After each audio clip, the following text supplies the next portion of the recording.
Class 12 हमने आपकी English reader जो है विस्टास उसका लेसन नंबर 4 कंप्लीट किया था और अब हम उसके क्वेश्चन आंसर्स करेंगे।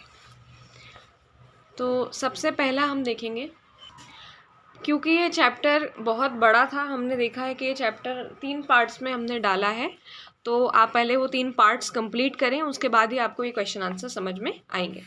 तो हम स्टार्ट करते हैं। ये आपके रीड एंड फाइंड आउट वाले हैं जो छोटे बॉक्स में लिखे रहते हैं।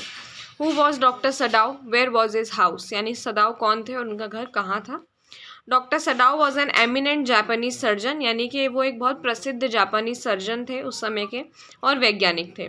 He had spend 8 valuable years of his youth in America, यानी उन्होंने अपने 8 साल, जब वो युवा थे उस समय पर 8 साल उन्होंने अमेरिका में बिताए और उन्होंने जितनी भी चीज़ें थी सर्जरी मेडिसिन की, चिकित्सा से रिलेटेड, वो सब वहाँ पर उनने सीखी। He was perfecting a discovery which वो रेंडर वुंड्स एंटायरली क्लीन, यानी इस समय पर वो जो ऐसी खोज कर रहे थे जिससे घाव पूरी तरीके से साफ हो जाएंगे।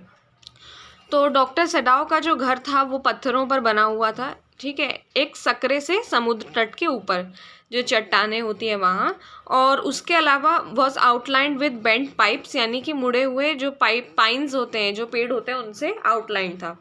It was a on spot of Japanese coast, यानी वो जापानी तट के एक स्थान पर था। Will doctor Sadao be arrested in charge of harbouring an enemy, यानी क्या डॉक्टर सडाव को अरेस्ट किया जाएगा कि उन्होंने एक दुश्मन को शरण दी थी। Doctor Sadao knew that they would arrest if they shelter a white man in their house, यानी वो जानते थे कि अगर वो किसी गोरे को इस तरीके से अपने घर में रखेंगे तो उन्हें अरेस्ट कर लिया जाएगा। The wounded man was a prisoner of war, क्योंकि वो एक भागा हुआ कैदी था जिसके पीठ पर गोली लगी थी। Since Japan was at war with America, यानी क्योंकि जापान और अमेरिका का युद्ध चल रहा था। एक एनिमी, यानी कि एक दुश्मन को शरण देना मतलब था कि आप अपने जापान से, यानी जो आपकी कंट्री है उससे आप गद्दारी कर रहे हो, और इसलिए उन्हें अरेस्ट करा जा सकता था अगर किसी ने उनकी कंप्लेंट कर दी तो, और बता दिया कि ये किसको शरण दे रहे हैं। विल हैना help the wounded man and wash him herself, यानी कि क्या हैना घायल आदमी की मदद करके उसे खुद साफ करेगी। The gardener and the cook were frightened that their master was going to heal the wound of white man who was the enemy, यानी कि वहाँ काम करने वाला जो माली था और जो रसोइया था वो डरे हुए थे कि जो उनके स्वामी हैं वो एक सफ़ेद व्यक्ति को इस तरीके से मदद कर रहे हैं उसके घाव भरने में। They felt that after being cured the white man will take revenge on the Japanese, यानी कि उन्हें लगा कि सही होने के बाद जो गोरा है वो उन पर वापस से बदला लेगा। यूमी जो थी उनकी नौकरानी, वो भी डरी हुई थी। हैना ने उसे चिल्लाया भी क्योंकि उसने जो घाव थे वो धोने से मना कर दिए थे। तो फिर हैना ने खुद एक क्लीन टॉवेल पानी में डिप करी और उसके बाद उसने उसका फेस साफ करना शुरू करा। She kept on washing him until his upper body was quite clean but she dared not to turn him over, यानी उसने जब तक साफ करा जब तक ऊपरी शरीर अच्छे से नहीं हो गया, लेकिन उसे पलटने की हिम्मत उसे नहीं हुई। What did doctor Sadao and his wife do with the man, दोनों ने उसके साथ में क्या किया। Sadao was against handing over the wounded man to police, यानी कि वो नहीं माना कि एक घायल व्यक्ति को वो पुलिस को दे दे, तो उन्होंने डिसाइड करा कि वो उसको घर ले जाएंगे, उसको ऑपरेशन करेंगे और उसके अंदर से बुलेट जो गोली लगी हुई है वो निकालेंगे। He kept this white man in his house and he and his wife looked after him, उन्होंने उसे घर में रखा और दोनों ने उसका ध्यान रखा, उसको तब तक खाना भी खिलाया जब तक वो स्ट्रॉन्ग नहीं हो गया कि वो चल पाए। Dr. Sadaw and his wife Hannah had told the servants that they only wanted to bring man into his senses so that they could turn him over as a prisoner. और उन्होंने अपने घर में काम करने वाले नौकरों को क्या कहा कि हम चाहते हैं कि आदमी होश में आ जाए जिससे हम इसे पुलिस के हवाले कर दें। They knew that the best possible course under the circumstance was to put him back into the sea. तो वो जानते थे कि सबसे अच्छा यही होगा सब सिचुएशन को देखते हुए कि वो उसे वापस समुद्र में रख दें। What will doctor Sadao do to get rid of the man, यानी उससे छुटकारा पाने के लिए अब डॉक्टर सडाव क्या करेंगे। When Dr. Sadaw told the old general about the white man, he promised to send his private assassins to kill the man silently and secretly at the night and remove his body. Dr. Sadaw waited anxiously for 3 nights, but the white man stayed still there alive. यानी doctor सडाव जो थे उन्होंने general से कहा, जब उन्होंने बताया कि मेरे घर पे ऐसा ऐसा हुआ है, तो उसने कहा कि मैं तुम्हारे पास अपने हत्यारे भेज दूंगा और वो उसे चुपचाप मारकर उसके शरीर को हटा देंगे, ऐसा उन्होंने वादा किया।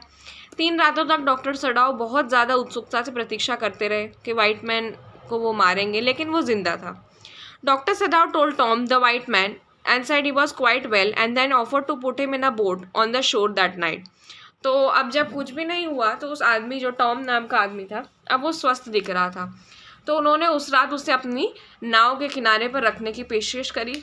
उसमें उन्होंने खाना और एक्स्ट्रा कपड़े रखे, और Tom might be able to row to little island which was not far from the coast, यानी पास ही में एक आइलैंड बना हुआ था, एक द्वीप था जहाँ पर वो चला जाता, और वहाँ वो तब तक रह सकता है जब तक कोरियन मछली पकड़ने वाले नहीं आते हैं। और डॉक्टर सडाओ ने जापानीज़ मैन को कपड़े दिए और उसके जो सर था उसको एक काले कपड़े से ढककर उसे भेज दिया। There are moments in life when we have to make hard choices between our roles as a private individual and as a citizen with a sense of national loyalty. Discuss the reference to the story you have just read. यानी कि ऐसा बहुत बार होता है life में कि हम अपने आप को एक निजी रूप में देखते हैं और एक राष्ट्र के रूप में देखते हैं। तो हमें देखना होता है कि हम राष्ट्र के हित में सोचें या अपने हित में सोचें, तो इसके बीच में हमें एक कठिन तरीके से चुनना पड़ता है। तो आपको अभी अभी पढ़ी हुई कहानी के संदर्भ में कैसा लगता है? Dr. Sadahoki faces a dilemma when he finds the body of an unconscious wounded white man lying on the lonely coast. At first he thought that the person was perhaps a fisherman who had been washed from his boat. यानी उनके साथ भी ऐसा ही होता है doctor Sadao के साथ। उन्हें एक बॉडी मिलती है अनकॉन्शियस यानी बेहोश, और उन्हें लगता है कि ये कोई मछुआरा रहा होगा। लेकिन जब वो और उनकी बीवी पास में आते हैं तो वो देखते हैं कि उसे गन लगी होती है, यानी उसे गन से घाव हो रखा होता है राइट साइड पे पीछे। लेकिन जापान जो है वो अभी भी अमेरिका के साथ वॉर था और इसलिए ये सफ़ेद आदमी जो था इनका दुश्मन था। डॉक्टर सडाओ कहते हैं कि अब हम इसके साथ में क्या करेंगे, सबसे अच्छा रहेगा कि हम इसे वापस पटक दें। लेकिन डॉक्टर सडाओ देखते हैं कि अगर वो उसे घर में रख के शरण देंगे तो उन्हें अरेस्ट कर लिया जाएगा, उन्हें कैदी बना लिया जाएगा। लेकिन वो ये भी देखते हैं कि अगर ये उसे वापस दे देते हैं तो वो पक्का मर जाएगा क्योंकि उसे बहुत घाव बड़ा था। तो अब डॉक्टर सडाओ मानते हैं कि ये जो है एक भागा हुआ कैदी है और जो भागा था इसलिए इसे पीछे से गोली लगी है। हैना पूछती है कि क्या ये वापस हम इसे समुद्र में डाल सकते हैं? तो वो कहता है अगर ये स्वस्थ होता तो मुझे इसे डालने में कोई परेशानी नहीं होती, या फिर मैं इसे पुलिस को भी दे देता, लेकिन ये घायल है, ये इसको चोट लगी हुई है। तो हैना समझ जाती है कि वो परेशानी में है और उन्हें अपने राष्ट्र के बीच में और अपनी ड्यूटी एज अ डॉक्टर के बीच में, यानी उनके कर्तव्य हैं कुछ डॉक्टर होने के नाते, दोनों के बीच में से अब जो डॉक्टर का पल रहा है वो भारी था। तो वो चाहते थे कि वो उसे स्वस्थ करें और उसके बाद ही आगे का सोचें। Doctor Sadao was compelled by his duty as a doctor to help the enemy soldier. What made Hannah, his wife, sympathetic to him in the face to open defiance from the domestic staff? यानी doctor Sadao जो थे वो doctor के रूप में मजबूर थे कि उन्हें उसकी सेवा करना ही पड़ेगी, लेकिन जो घरेलू कर्मचारी थे वो इसके खिलाफ थे। लेकिन उनकी पत्नी समझ गई थी और इसीलिए उन्होंने घरेलू कर्मचारियों की बात नहीं सुनी और अगर वो जा रहे थे तो उन्हें जाने दिया। The servant did not approve of their master decision to heal the wound of white man, यानी वो नहीं चाहते थे कि ये उनको स्वस्थ करें, और यूमी जो उनकी नौकरानी थी उसने उन्हें साफ करने से भी मना कर दिया था। There was so fierce look of resistance upon Yumi's face that Hannah felt unreasonably afraid, यानी एक समय पर तो इतना उसके चेहरे पर गुस्सा था कि हैना को भी डर लगने लगा था। अब इन लोगों ने जो एकदम अवहेलना कर दी थी कि हम उसकी बात नहीं सुनेंगे, उससे हैना को दुख तो हुआ था, लेकिन उसने सारे नौकरों को कहा कि जैसा उनका मास्टर कहता है वैसा वो करें। और अब वो सिंपैथेटिक हो गई थी अपने हस्बैंड के लिए, क्योंकि उसको लगता था कि अब वो सहानुभूति करने लग गई थी। उसे लग रहा था कि वो सिर्फ उसे ठीक करना चाहते हैं।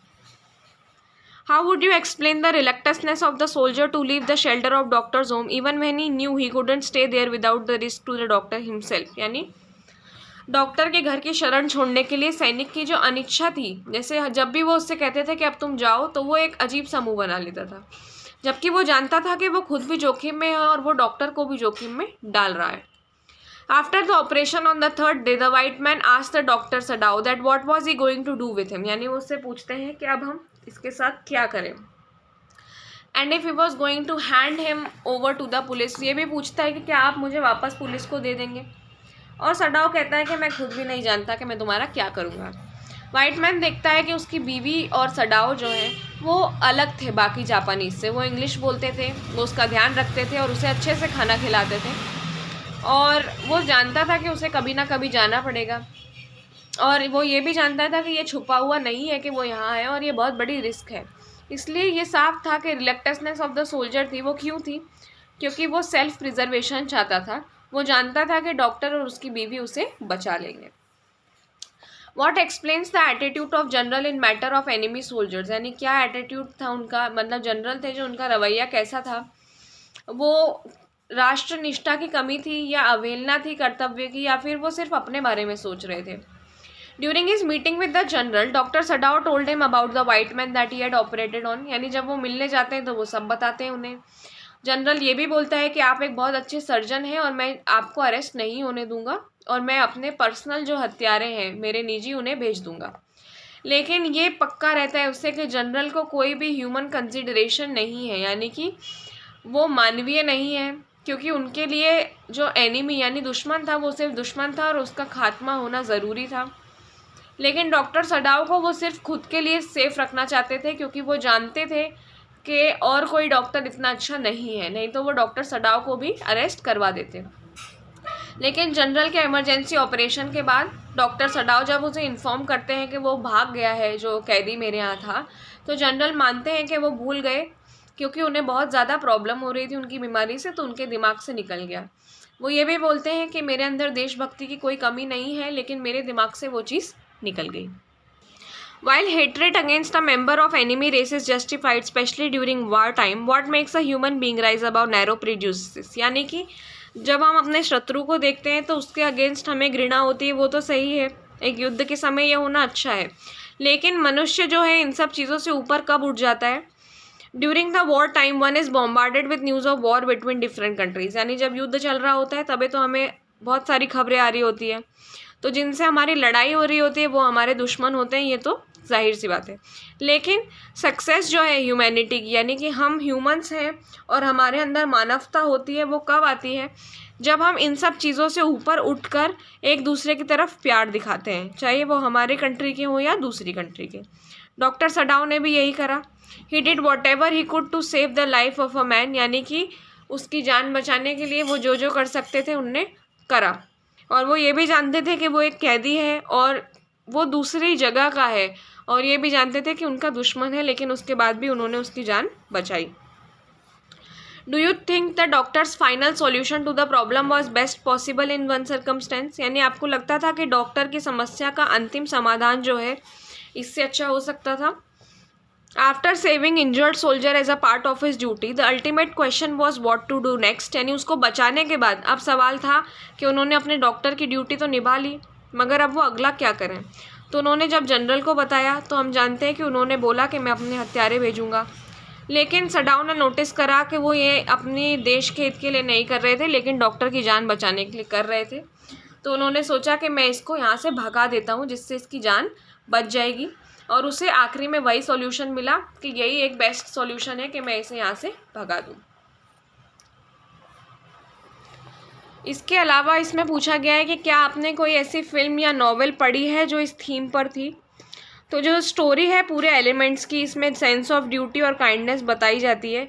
ये सारी जितनी भी गुण हैं ये एक ह्यूमन बीइंग में होना चाहिए। तो बहुत सारी फिल्म्स और नॉवेल्स और स्टोरी जो हैं वो इस थीम पर बनी हुई हैं।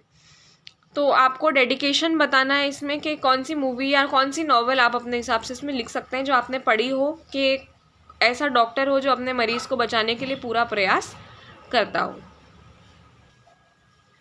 तो ये लेसन के क्वेश्चन आंसर्स भी हमने ख़त्म कर लिए हैं, और ये लेसन 3 पार्ट में डला है, मैंने आपको बताया है, तो आप वो 3 पार्ट देखने के बाद ये क्वेश्चन आंसर्स ख़त्म कर सकते हैं।